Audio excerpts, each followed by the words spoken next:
Hey everybody, welcome to TaterTalk. I'm Halo Wolf. This is Yoshi, and this is Polly. Welcome back for another episode. And this is Rupert. Hello, I'm Rupert. My Today- boy, he's Rupert. What are we doing today, gang? We're going over the process of like character backstory and textures and all that behind our personal avatars, how we got to where we are with what we have and stuff like Yes. that. We're talking about personas Yes. and OCs. We all have one. You have one. He has one. Even Rupert here has one. His persona is named Rupert. It's a fox. That means he's a bottom. It does, Yeah, so he definitely. does not deserve rights. So he's gone. So we drowned him in the bed. He's The shallow gone to realm. prison for his crimes. All right, so who wants to start us off? Who wants to talk about their little persona they got? I suppose I'll open this up. This is Milo. Originally, I started off with just a cream color Tatum, but that was a little too basic. The way I got the cream color was it was actually the color of the ref sheet that is available on the Tatum Discord, and I wanted a beach theme, and I thought, well, I wanted like a sandy texture, and that didn't really work out, so I just went with the cream color that was already on the ref sheet, and I added a gradient for the paws and for the legs. Let me see if I can get the jacket off. Yeah, I added the gradient for the arms and legs, and I added the teal color for the paws and on the feet and the hands. I added stripes on the tail and on the sides, and I added an anchor tattoo on this arm. And it was just a process of taking like the basic one and just adding on until I felt comfortable with what I had. I am Tropical Yoshi, and I knew I wanted a tropical / aquatic theme, so I went with a lifeguard. And I also knew that a lot of Tatums have some kind of weapon, so I wanted him to carry around an anchor to stick with the nautical theme. And that's essentially how I got Milo in the end. And then I eventually came up with a backstory, and I'm working on making family members for him. And eventually he'll be fully fleshed out, but for now, I'm happy with the look that I have for him. Is there like a few details you're comfortable with sharing about the story, or is it too personal for you? It's not too personal. I'm just making it up as I go. Basically, Milo and his whole family live on an archipelago. It's just a series of small islands that have a close-knit community. Milo's dad works as a shipwright. He's a retired captain. His mom works in shipment between the islands, making sure everyone has supplies, because you can't exactly grow crops on an island. It's a lot of sand.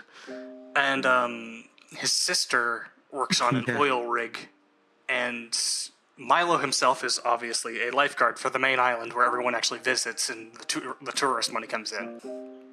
It's really nice. Like, I really like the vibes. What do you think? Definitely, yeah, it definitely fits his personality of being a fruit. I am the least fruity person here. God damn it. Definitely the fruitiest person here is definitely Polly. For those of you who You're don't going know, down. I am the only straight person in this room. And I'm the only Polly in this room. I was gonna say, it's like I don't know why, but the entire the feeling of your character, and it's such a cool vibe. Something I don't really see a lot in I guess furries. Yeah, They're all just kind of generic fox boy or wolf man, and you got this whole nice backstory. Really reminds me of stuff like Mario Sunshine. yeah, that is probably one of the big inspirations behind Milo. I live in Florida, which is tropical. Some people will say Basically it's Mario Sunshine in real life. No, hardly. Florida is not Mario Sunshine. But some people will say it's subtropical. It is technically subtropical, but it's a tropical climate. And I wanted something that I could relate to. and I've lived in Florida my entire life, and it has that aspect to it.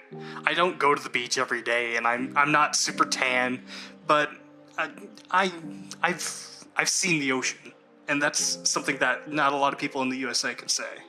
I'm pasty, and I have seen an ocean, I think. Maybe. Was it an ocean? So what about you? What about your OC? It's very nice. I think everybody would really like to know a little bit more about your tater.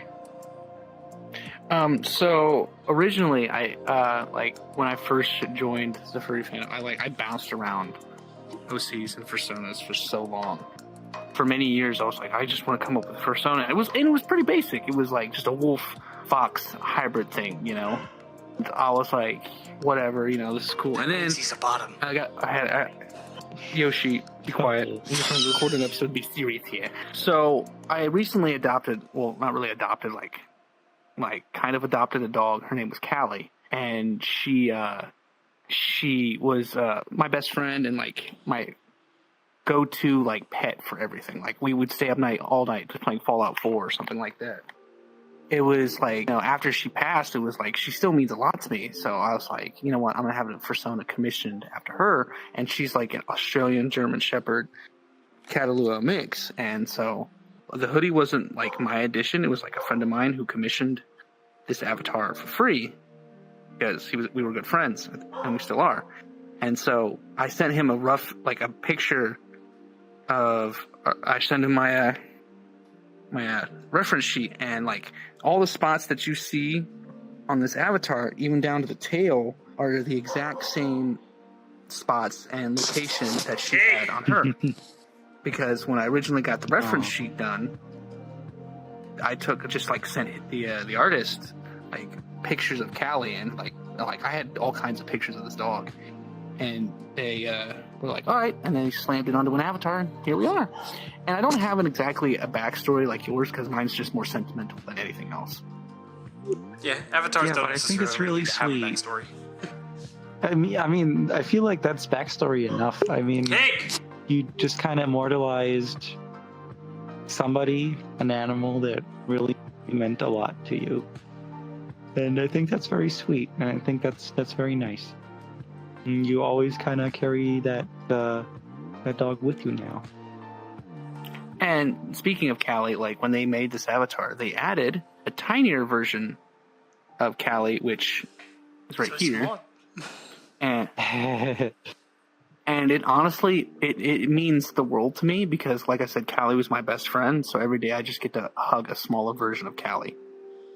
And every time I go look into I go to look in a mirror, and I'm like, there's Callie looking right back at me. And it's like, you almost try not to cry. Yeah. Oh, that's really sweet. I'm glad you were able to like turn something kind of sad that happened into something really nice and comforting for you. Oh yeah, definitely. Yeah, I think it's just really nice. I feel like it's something I've wanted to do too. Is just digitize my dog. I guess make a Tatum of my own dog. But I feel like because I'm so popular now, it'd be kind of weird seeing people run around wearing the skin of my dog. Well, you don't have to. I mean, my dog is still alive. But you see like a lot of avatars like yours and Yoshi that have backstories and have all the and I rarely see anybody that like immortalizes their pets, you know? Yeah, I think it's funny that's how you did it, because the way the Tatum's name actually came to be is it's Irix, the person who made the Tatum, their dog is actually named Tatum. That's what the Tatum was named after. That's always really cute to hear. Yeah. Well, I mean, I guess now it is my turn to talk about my little guy. Oh my gosh, more poly talking. Oh boy. I'm sorry. I'm not going to make it this very long this time. I know I've talked a lot in the last few episodes. I don't want to be the sole focus of this entire show now. It's the Polly show. Well, this is Polly. He is me. but also not, because he has his own backstory that is not what happened to me. It's a bit weird. I mean, the concept of a persona is kind of weird, but I guess I'll get into it. Polly is, or to be completely clear, Polly _0000 is a test experiment that was made in a lab. He was basically, he's a hybrid of a lot of different animals. Some mad scientist just stitched all the different parts together and did cruel tests on this animal. Like, this big scar that I have on my chest is from one experiment where basically my entire body was pumped full of this weird purple liquid that has made spots on my skin and discolorations, even outside of my eyes, that's coming out of there. I had to wear these shackles for the tests, and I even have this shock collar with a tracker on it. I'd say that the story of this character is pretty dark and grim. I mean, it is a story about abuse, and but I like to put a little bit of a nice spin on it. The fact you even see Polly in front of you is because he eventually broke free from the facility, was able to live his own life, even though he's still haunted a bit by those tests and all those things that happened in that lab years ago. He's trying to live his best life, even if he's still wearing the things on his sleeves that have hurt him in the past. Can you tell that this is like somewhat of a metaphor? I don't know if you could tell. Could you tell? Can you tell that was a metaphor? I think it was pretty subtle, right? Oh yeah, completely subtle, definitely. But I do feel it's like validating, kind of putting your own experience in an avatar, because you can put your own experience into something without being very specific.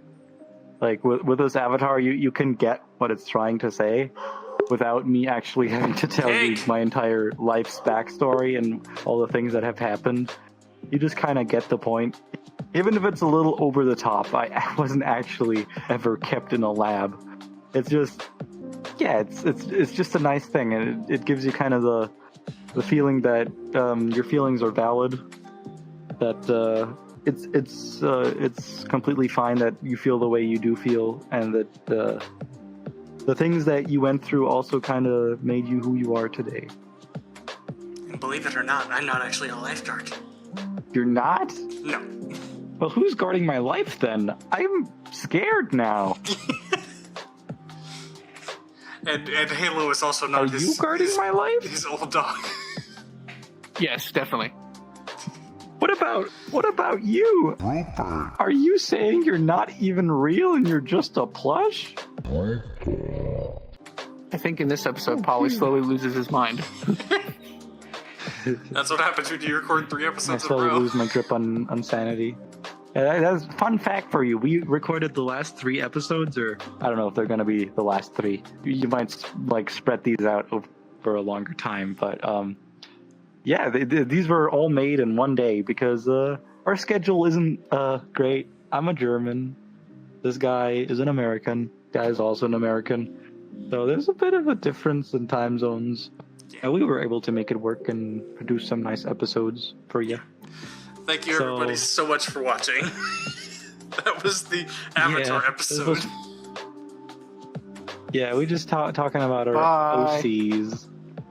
It was nice. I hope you hit that like button and that subscribe button, or else I will be very Hit that like button and you subscribe. will be sorry. We'll you see will you be all sorry next time. if you don't do that. We will Bye, see you all everybody. next time. You might not see me next time, but goodbye, everybody.